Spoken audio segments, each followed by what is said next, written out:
bonsoir cybernautes et bienvenue sur Cyber Church of Cannabis.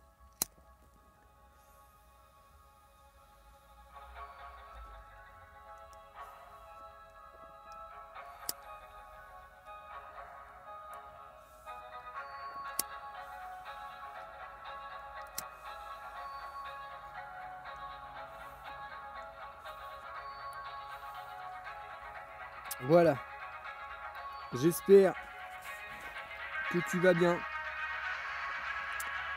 en ces temps difficiles que nous traversons. Il y a dans ce monde une guerre entre le cannabis et le vin, une guerre entre les peuples du cannabis et les peuples du vin. Et cette guerre est la réalité. Une réalité cachée aux yeux des hommes pendant des siècles et des millénaires, mais qui commence à être redécouverte par l'ensemble des nations de la Terre. 2 Timothée chapitre 3, verset 1. Sache, mon enfant, que dans les derniers jours, il y aura des temps difficiles. Je répète, sache que dans les derniers jours, il y aura des temps difficiles. Et c'est ce que nous vivons en ce moment. Et c'est ce que nous vivons en ce moment. Il faut premièrement que la bonne nouvelle soit prêchée à toutes les nations. Et cette bonne nouvelle, c'est que le Christ est le cannabis. Le Christ est le cannabis, cannabis est le Christ. Donc ça veut dire quoi? Que les nations doivent arriver à la conclusion que le cannabis est le Christ. Que le cannabis est le Christ. Voici, il vient avec les nuées, et tout œil le verra. Tout œil le verra, même ceux qui l'ont percé. Même ceux qui l'ont percé. Alors, ce soir, je voulais en fait partager rapidement mon point de vue sur ce qui se passe en ce moment, quelque part vers l'est de l'Europe, selon un point de vue cannabique. Selon un point de vue cannabique. Il faut savoir que au Canada, le THC a été légalisé. Le THC a été majoritairement légalisé. D'accord ? Aux États-Unis, c'est quelque chose aussi qui a bien avancé. Et à l'opposé, par exemple en Russie, le cannabis est illégal.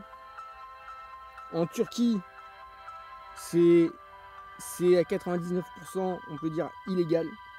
Et en Ukraine, il se trouve qu'en Ukraine, eh bien, il y avait des projets de loi de légalisation du CBD et d'un autre composant du cannabis.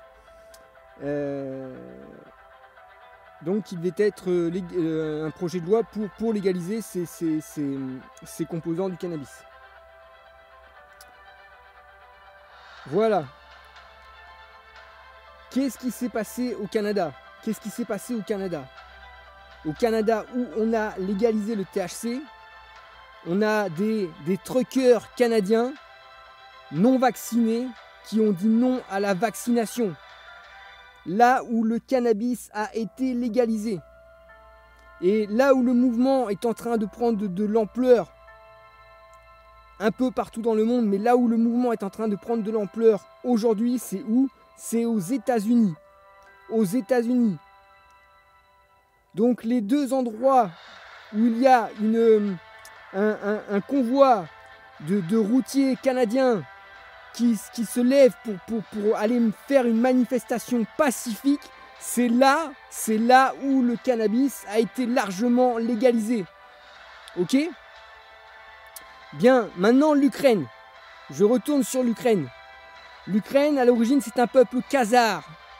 Et les Khazars ont pour origine les peuples gobturcs. Donc, les Ukrainiens sont des cousins des Turcs. De même que les Russes. De même que les Russes. Donc on a un projet de légalisation de CBD et d'un autre composant du cannabis en Ukraine.